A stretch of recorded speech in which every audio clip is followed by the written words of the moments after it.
인공지능 시대에 AI를 결합한 무속이 성행하고 있습니다. 여의도 순복음교회 이영훈 담임 목사가 전 세계 7억여 명의 성도가 소속된 세계 오순절협회 사무총장으로 선출됐습니다. 스포츠를 통해 한국교회의 연합을 도모하는 교단대항 목회자 축구대회가 개최됐습니다. 수영로교회 로드맵 미니스트리가 목회자들의 성장을 위한 세미나를 개최했습니다. 환경의 날을 맞아 한국 숲사랑 청소년단이 중랑천 생태환경 보전 활동에 나섰습니다.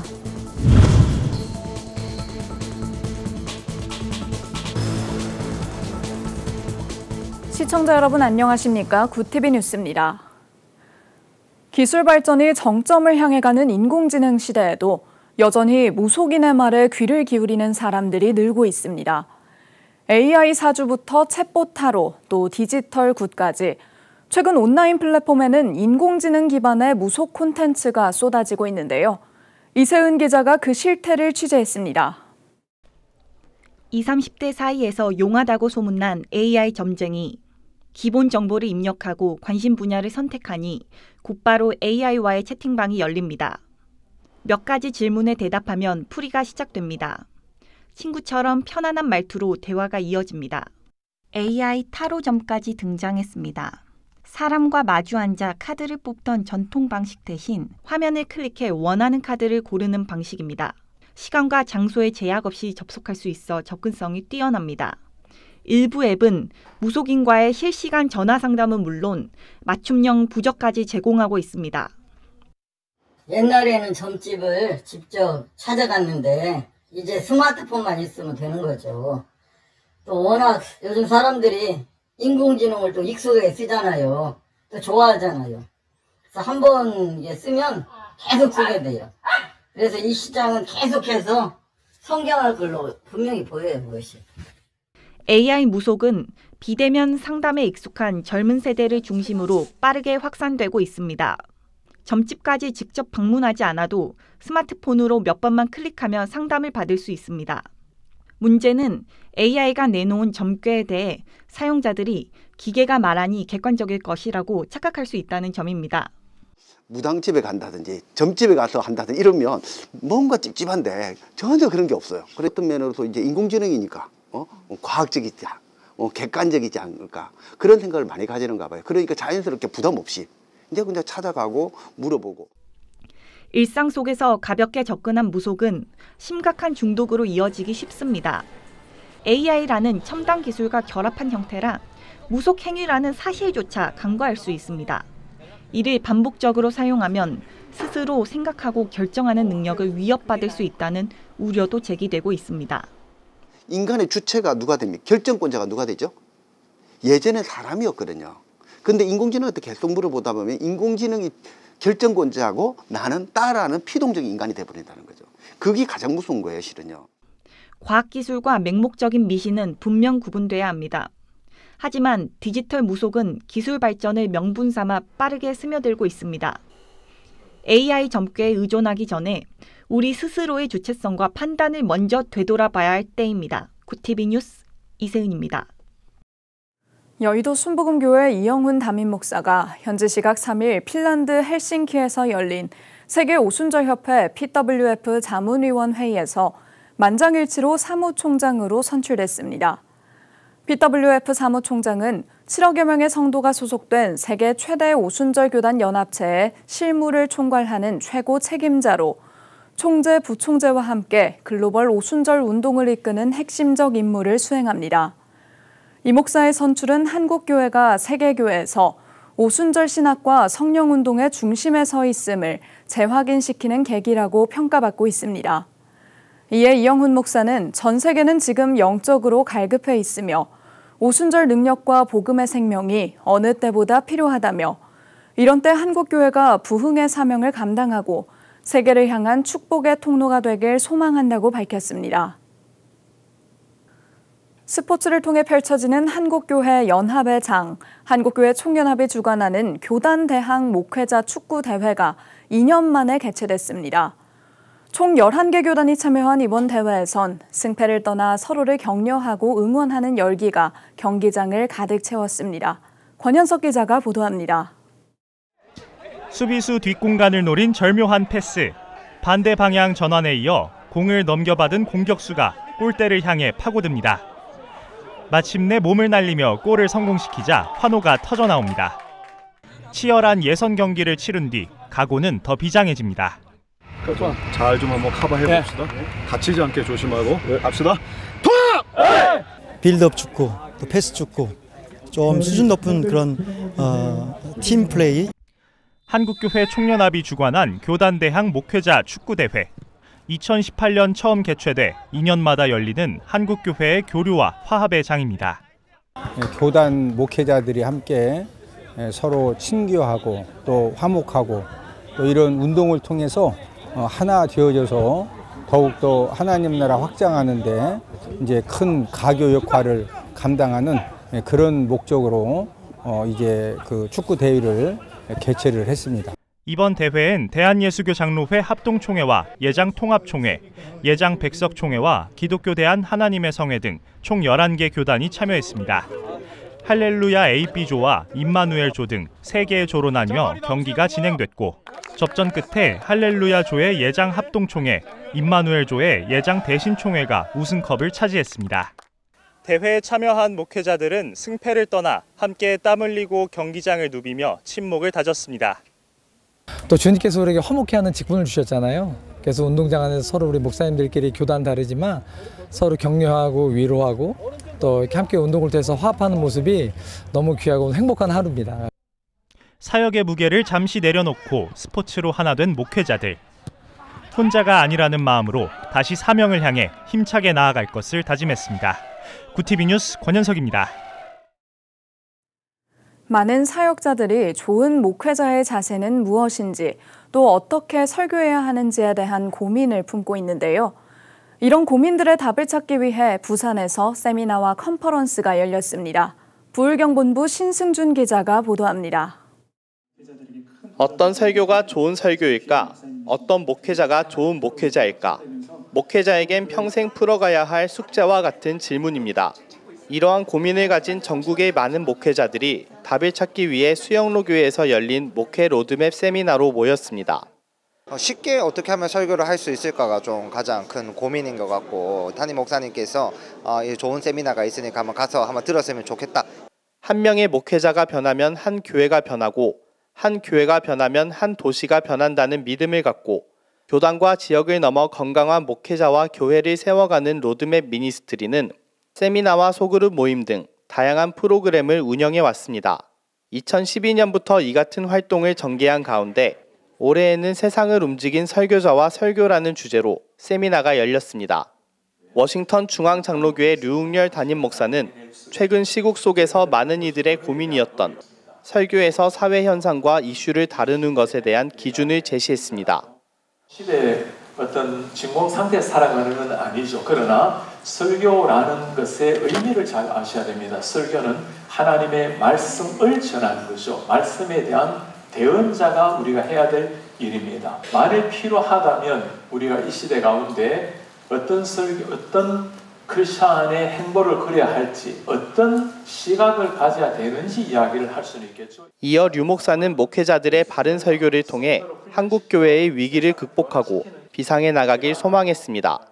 반드시 우리는 위기를 뚫고 새롭게 비상할 텐데 그냥 될 수 있는 것은 아니죠. 하나님의 진리의 말씀 바르게 선포해서 말씀이 살아나고 강단이 살아나면 성도들의 변화가 일어나고 한국 교회가 새라질 줄 믿습니다. 이어 진행된 컨퍼런스에선 목회자들의 현실적인 고민에 대한 대화가 오갔습니다. 또 빠르게 발달하는 AI 기술을 목회에 어떻게 적용해 나갈지에 대한 설명도 이어졌습니다. 챗GPT의 이용이 대중화되면 또 그게 가지고 있는 지식적인 어떤 평균화는 이루어 나가겠지만 결국 그걸 끌어가고 갈 수 있는 것은 영성이기 때문에 갈수록 좀 더 말씀을 곰삭이는 그런 아날로그적인 삶을 사는 게 목회자에게 더 필요하지 않겠나. 참가자들은 이번 세미나와 컨퍼런스를 통해 목회의 본질에 가까이 가게 됐다고 밝혔습니다. 선배님들을 만나면서 목회가 무엇이고 또 어떻게 목회를 해야 하는지에 대한 여러 가지 범민들에 대한 해답을 얻게 되었습니다. 우리가 놓치고 그동안 살아가는 목회의 본질이 무엇인지를 올 때마다 깨닫는 그런 시간입니다. 주최 측은 한국교회와 세계 디아스포라 교회의 회복을 위해 건강한 목회자를 세워나가는 데 노력하며 실질적인 변화를 위한 프로그램들을 이어갈 계획입니다. 구TV 뉴스 신승준입니다. 6월 5일은 세계 환경의 날입니다. 올해 주제는 플라스틱 오염 종식인데요. 서울 중랑천에서 청소년과 생태 전문가들이 함께 미세 플라스틱 문제를 체감하고 직접 해결 방안을 실천하는 자리가 마련됐습니다. 전도헌 기자가 보도합니다. 서울 동북부를 가로지르는 중랑천. 학생들이 수상 드론을 조종하며 미세 플라스틱 등 수상 오염물을 한데 모아 수거합니다. 환경의 날을 기념해 열린 이번 체험 행사는 한국숲사랑 청소년단과 한국과학기술연구원, 국립생태원 등이 공동 주최했습니다. 참가자들은 먼저 키스트가 개발한 정화장비 미플 캐처의 작동 원리를 배우고 직접 제작해보며 생활 속 환경 문제의 심각성을 실감했습니다. 원래는 미세 플라스틱에 별 생각이 없었는데 오늘 수업으로 앞으로 미세 플라스틱을 잘 공부하고 환경을 잘 지켜야겠다는 생각이 들었어요. 환경오염이 저희의 삶에 생각보다 큰 영향을 미치는 걸 깨닫고 앞으로 일회용품을 줄이겠다고 결심을 했습니다. 참가자 30여 명은 두 팀으로 나뉘어 수상 드론을 이용한 미세 플라스틱 수거 작업과 시드볼을 활용한 수질 개선 활동에 참여했습니다. 또 중랑천 생태계를 복원하기 위해 하천 둔치에는 우리나라 토종식물이자 멸종위기종인 서울개발나무를 직접 심었습니다. 이 나물은 잡초를 억제하고 녹지를 형성하는 데 효과적인 것으로 알려졌습니다. 그 미세 플라스틱을 물고기라든가 우리가 이제 먹게 돼서 너무 위험하기 때문에 우리가 그걸 제거할 수 있는 그런 기술들을 개발해야 되고 그걸 활용할 수 있다라는 걸 강조하고 싶었습니다. 이제는 스스로 우리 나서서 적어도 물에 있는 플라스틱, 미세 플라스틱은 회수할 수 있는 이런 노력을 좀 기울여야 될 것 같습니다. 청소년과 전문가, 공공기관이 함께한 환경보호 실천활동, 플라스틱으로 악화하는 환경오염을 종식하기 위한 소중한 발걸음이 일회성 캠페인을 넘어 지속가능한 일상 속 실천으로 이어질 수 있기를 기대합니다. 구TV 뉴스 전도헌입니다. 구TV 호남 전북본부에서 보내온 소식입니다. 기독실업인회 CBMC 온고을 지회가 신입 회원을 맞이하는 회원 확대 만찬 행사를 전주 바울교회 바울센터 아트홀에서 개최했습니다.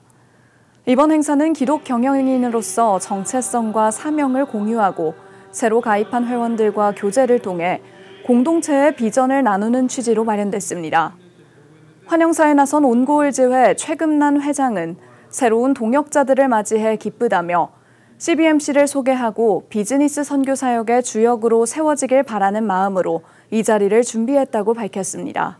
오늘 행사를 준비를 위해서 저희 온고울지회 회원 모두가 CBMC라는 공동체를 알리기 위해서 저희들이 많은 준비를 했는데 이 자리를 통해서 많이 수고하고 애쓰신 저희 온고울지회 가족 여러분들께 감사의 말씀을 전하고 한없는 하나님의 축복이 있기를 원합니다.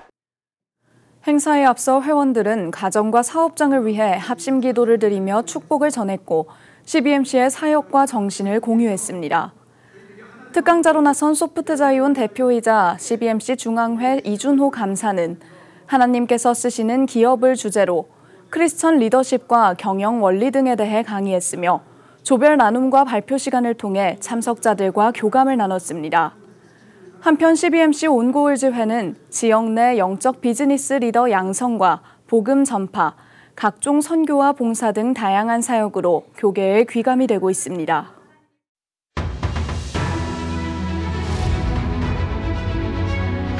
오늘의 이슈 포커스입니다.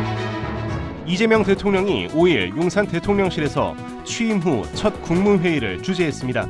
이 대통령은 우리는 국민으로부터 위임받은 업무를 하는 대리인이라며 여러분들이 어색할 수도 있겠지만 공직에 있는 기간만큼은 국민을 중심에 두고 각자 해야 할 일에 최선을 다하길 바란다고 말했습니다. 이재명 대통령 5년 국정의 밑그림을 그릴 국정기획자문위원회가 다음 주 출범할 예정입니다. 여권 관계자는 위원회 인선을 다 마치지 못하더라도 일단 빨리 시작해야 한다고 말했습니다. 국정자문위가 출범하면 곧바로 구체적인 국정과제 실행계획 수립 작업에 착수합니다. 한국수력원자력 등 팀 코리아가 체코의 두코바니 5, 6호기 신규 원전을 건설하는 26조 원 규모의 계약이 현지 시간 4일 최종 체결됐습니다. K원전 수출 역사상 2009년 아랍에미리트 바라카 원전 수주에 이은 두 번째 성공 사례이자 과거 유럽형 원전을 도입했던 한국이 이제는 유럽에 원전을 수출하는 국가로 성장했다는 점에서 커다란 의미를 갖고 있습니다. 미국으로 수입되는 외국산 철강과 알루미늄에 대한 관세율이 25%에서 50%로 오르면서 국내 철강업계가 패닉에 빠졌습니다. 정부는 미국과의 패키지 딜을 빠른 시간 안에 마무리 짓겠다는 계획이지만 관세 인상 조치로 국내 철강업계 수출은 또다시 부진을 면치 못할 것이란 전망이 지배적입니다. 실제로 올해 들어 4월까지 전년 대비 10.2% 줄었던 대미 철강 수출액은 5월 한 달 20.6% 급감했습니다. QTV 뉴스 김태윤입니다.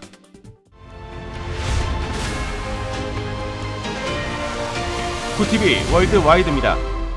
세르게이 쇼이구 러시아 국가안보회의 서기가 현지 시간 4일 북한을 방문해 김정은 국무위원장을 만나 한반도 문제 등을 논의했다고 러시아 현지 언론이 보도했습니다.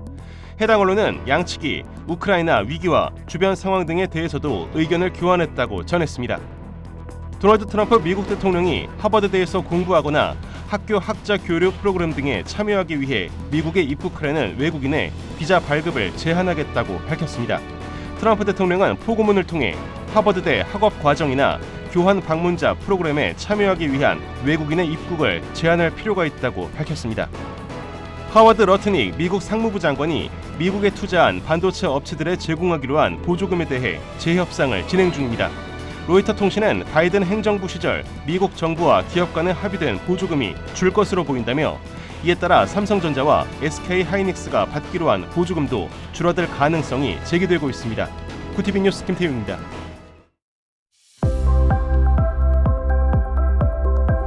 본격적인 초여름 더위가 시작됐습니다. 현충일인 내일도 서울의 낮 기온은 28도까지 오르겠는데요. 하늘은 맑겠지만 자외선이 강하고 오존 농도도 짙을 것으로 보여 외출 시 유의하셔야겠습니다. 이어서 전국 날씨입니다. 내일 한낮 최고 기온은 서울 28도, 강릉 31도가 예상됩니다. 남부지방의 경우 대구 30도, 광주 28도, 부산은 25도를 보이겠습니다. 날씨였습니다. 정보화 시대에 누구나 AI의 도움을 쉽게 받을 수 있는 편리한 환경 속에서 기독교인들은 더욱 분별력 있게 영적인 유혹에 대처해야 합니다. 무속적 콘텐츠가 디지털 문화란 이름으로 포장돼 대중화할수록 성도 개개인의 신앙적 태도와 가치관이 그 어느 때보다 중요해지고 있습니다.